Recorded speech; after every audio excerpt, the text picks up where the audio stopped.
Hello guys, welcome to Aimu kitchen. இன்னைக்கு வந்து நம்ம உப்பு பருப்பு குழம்பு தான் வந்து செய்ய போறோம். இந்த ரெசிபி வந்து கோயம்புத்தூர் ஸ்பெஷல் ரெசிபி. நம்ம சேனல்ல ஃபர்ஸ்ட் டைம் பார்க்கறவங்கலாம் மறக்காம சப்ஸ்கிரைப் பண்ணிட்டு இந்த வீடியோவை ஸ்கிப் பண்ணாம ஃபுல்லா பாருங்க. இதுல இத சூப்பரா எப்படி செய்யணும்னு நம்ம பாத்துறலாம்.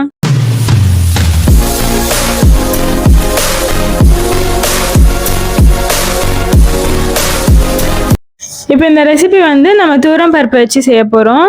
பாருங்கள், நான் வந்து 200 கிராம்ஸ் எடுத்திருக்கேன். இதை வந்து நீங்கள் ஒரு 15 மினிட்ஸ் வந்து பிஃபோராகவே வந்து ஊற வச்சுட்டு செய்கிறப்போ உங்களுக்கு சீக்கிரமாக குக் ஆகி சூப்பராக ரெடி ஆகிடும் இந்த ரெசிபி. இப்போ பாருங்கள், நான் வந்து நல்லா ஒரு 15 மினிட்ஸ் வாஷ் பண்ணி ஊற வச்சு எடுத்துகிட்டு வந்துட்டேன். தண்ணிலாம் எதுவும் இல்லாமல் குக்கரில் தண்ணி போட்டுட்டோம். நல்லா கொதிச்சதுக்கு அப்புறமா இதில் வந்து இந்த தூரம் பருப்பை நம்ம சேர்த்துக்கலாம்.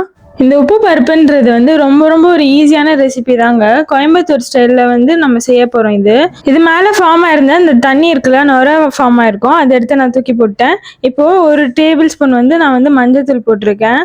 இந்த ரெசிபி வந்து எந்த ஒரு காய்கறியும் உங்கள் வீட்டில் இல்லையா, அந்த மாதிரி டைமில் கண்டிப்பாக இந்த ரெசிபியை செஞ்சு கொடுத்துருங்க. இப்போ வந்து இது குக்கரை மூடிட்டு நம்ம வந்து ப்ரெஷர் வந்துடுச்சான்னு செக் பண்ணி விசில் போட்டுடலாம். இதில் வந்து நீங்கள் ஸ்டார்டிங் வந்து ஊற வச்சுருந்தீங்க தூரம் பருப்பு 15 மினிட்ஸ்னால் உங்களுக்கு ஒரு விசில் போதும்.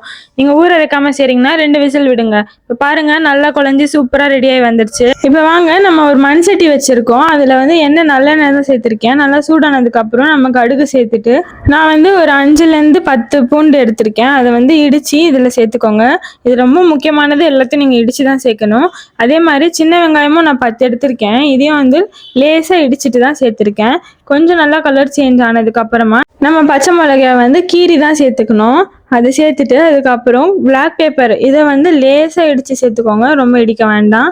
அரிசி, சீரகம் இது எல்லாத்தையும் நான் வெறுமா ட்ரை ரோஸ்ட் பண்ணி வச்சுருந்தேன், அதையும் வந்து இதில் சேர்த்துட்டேன். இப்போ வந்து இதை வந்து நல்லா நம்ம வதக்கி விட்டுடலாம். ஒரு கைப்பிடி கருவேப்பிலை சேர்த்துட்டு நல்லா வதக்கிக்கோங்க.